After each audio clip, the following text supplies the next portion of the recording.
பதவிக்காலம் முடிஞ்சதுக்கு அப்புறம் அதான் விதி எண் 13 படி நிறுவனரான மருத்துவர் ஐயா அவர்கள்கிட்டயே அந்த பதவிகள்லாம் போயிருச்சு. அதுக்கப்புறம் தான் ஐயா அவர்கள் வழக்கம் போல 46 வருடங்களாக எப்படி நியமனங்கள் செய்வாரோ, எப்படி பதவிகள் பொறுப்புகள் அறிவிப்பாரோ, அதே போலதான் கட்சியோட தலைவர் யாருங்கிறதையும் அவர் அறிவித்தார். அதே போலதான் பொருளாளர் யாருன்னு நியமிச்சு அறிவித்தார். அதே போலதான் பொதுச்செயலாளர் யாருன்னு அறிவிச்சு நியமித்தார். அப்ப ஐயா அவர்கள் தான் கட்சியின் தலைவர். அந்த பொதுக்குழு அவங்க முன்னாடியே கூட்டி இருந்தாங்கன்னா இது அவங்களுக்கு செல்லும். இப்போ அவங்க கூட்டிய எந்த கூட்டமும் செல்லாது. கட்சியோட நிறுவனர் தலைவர் மருத்துவர் ஐயா அவர்கள் தான். அது 46 வருஷமாவே எல்லாருக்கும் தெரியும். இருந்தாலும் இப்போ நாங்க ஒரு சிறப்பு பொதுக்குழு செயற்குழு கூட்டி அதுல அவங்க கிட்ட உத்தரவாதம் வாங்கி ஆலோசனை பண்ணி கேட்டு அதுக்கப்புறம் ஒரு சிறப்பு பொதுக்குழு கூட்டம் கூட்டி அதுலயும் நாங்க தீர்மானங்கள் போட்டு அவர் தான் தலைவரா நீடிப்பார். பொருளாளர் மன்சூர் ஹுசைன்கிறவர், பொதுச்செயலாளர் முரளி சங்கர்ங்கிறத தீர்மானமா கொண்டு வந்து தேர்தல் ஆணையத்திடம் கொடுத்து விட்டோம். தேர்தல் ஆணையமும் அதை எடுத்துக்கிட்டாங்க. அதே போலதான் அவங்க என்ன சொன்னாங்க, தேர்தல் ஆணையம் எங்களுக்கு அதிகாரம் கொடுத்துருச்சு, எங்களுக்கு தான் கட்சின்னு சொல்லிருச்சுன்னு பாட்டாளி மக்கள் கட்சியில் இருக்கிறவங்கள மடைமாற்றம் செய்யறதுக்காக அந்த அறிவிப்பை கொடுக்கறாங்களே தவிர பாட்டாளி மக்கள் கட்சி ஐயா அவர்களிடம்தான் இருக்கு. அதற்கு தலைவர் மருத்துவர் ஐயா அவர்கள் தாங்கிறத உறுதி செய்ய எல்லா வேலை திட்டங்களையும் நாங்கள் தேர்தல் ஆணையத்திடம் பேசிவிட்டோம். அங்கீகாரம் தற்சமயம் எங்களுடைய சமூக நீதி பேரவையோட தலைவர் வழக்கறிஞர் கோபு அவர்கள் சொன்னது போல தற்சமயம் அங்கீகாரத்தை இழந்திருக்கிறனால பாட்டாளி மக்களை சேர்ந்து ஒரு ரெஜிஸ்டர்ட் பார்ட்டி, ரெகக்னைஸ்டு பார்ட்டியா இல்லாம இருக்கு. அப்ப ரெஜிஸ்டர்ட் பார்ட்டியோட எந்த அமைப்பு சார்ந்த பிரச்சனைகளிலுமே தேர்தல் ஆணையம் தலையிடாது. தேர்தல் ஆணையம் தலையிட விருப்பப்பட மாட்டாங்க.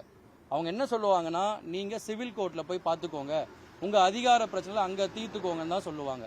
அப்போ முறையாக அவருடைய அண்ணன் அன்புமணி அவர்களுடைய பதவி காலம் முடிஞ்சதுக்கு அப்புறம் நான் சொன்னது போல ஜனநாயக ரீதியா ஒரு அமைப்பு செயற்குழு, பொதுக்குழு, நிர்வாகக்குழு கூட்டி முடிவு பண்ண பொறுப்பாளர்கள் யாருங்கிறத ஐயா அவர்கள் அறிவித்து நியமித்து அதை ஆவணப்படுத்தி தேர்தல் ஆணையத்துக்கு நாங்கள் அனுப்பிட்டோம்.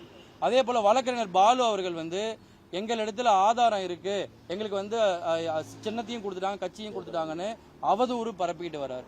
நிச்சயமா கட்சி அதுக்கான நடவடிக்கை எடுக்குங்கிறத இங்க உறுதியோடு தெரிவிச்சுக்கிறோம். இது தந்தை மகன் பிரச்சனையாக இருந்திருந்தால் ஐயா அவர்கள் எனக்கும் என் தந்தைக்குமே ஒரு மனஸ்தாபம் வந்தப்போ, தேர்தல் தாக்கம் தோல்வி அந்த மாதிரி நேரத்தில் ஒரு மனஸ்தாபம் வந்தப்போ நான் மருத்துவர் ஐயா அவர்களை சந்திச்சு பேசினப்போ ஐயா அவர்கள் சொன்னது, உன்னுடைய அப்பா தானே, உன்னுடைய அம்மா தானே, நீ போய் அவங்க காலில் கூட விழுந்துரு, மன்னிப்பு கேட்டுரு அப்படின்னு சொன்னார். நான் சொன்னா கேப்பியான்னு கேட்டார். நீங்க என்ன சொன்னாலும் கேட்பாங்க ஐயான்னு சொன்னேன். உடனே போ உங்க அப்பா அம்மாவை சந்திச்சு அவங்க ஒரு அடி போட்டா கூட வாங்கிக்கோன்னு சொன்னார். அப்ப எங்க அப்பா அம்மாவுக்கு அழைச்சு அவர் என்ன சொன்னார்னா, உங்களுடைய மகன் தானே, என்ன தப்பு இருந்துற போது, அப்படி ஏதாவது இருந்தா கூட தப்பு இருந்தா கூட மன்னிச்சிருங்கன்னு சொல்லி கேட்டார். அப்போ நான் என்ன பண்ணேன், உடனே எங்க அப்பா அம்மாவை போய் சந்திச்சு மன்னிப்பு கேட்டு அவங்க என்னை கட்டி அணைச்சு என்னை சேர்த்துக்கிட்டாங்க.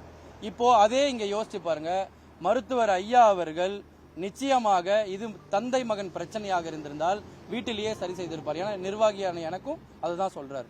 ஆனா இது ஒரு கட்சியை 46 வருஷமா 21 தியாகிகள் உயிர் தியாகம் செய்து உருவாக்கப்பட்ட இந்த கட்சி, சமூக நீதிக்காக போராடுற கட்சியை வழிநடத்திட்டு வந்த மருத்துவர் ஐயா அவர்கள் நம்மளுடைய கட்சி ஒரு சரிவை சந்திக்குது, தேர்தல்களில் வெற்றி காண முடியல, அப்போ இதுக்காக என்ன நடக்குதுங்கிறத ஒரு பெரிய ஆய்வு பண்ணி அதை நிர்வாக குழுல வைக்கும் போது ஐயா அவர்கள் என்னை விமர்சனம் செய்யுங்கன்னு சொன்ன அதே பாணியில அண்ணன் அன்புமணி அவர்கள் இல்லைங்கிற வருத்தத்தோட அவர் அப்ப என்ன ஆலோசனை சொன்னார்னா, நான் இயக்கத்தை வலுப்படுத்துறேன், நீங்க மக்களை சந்திங்க.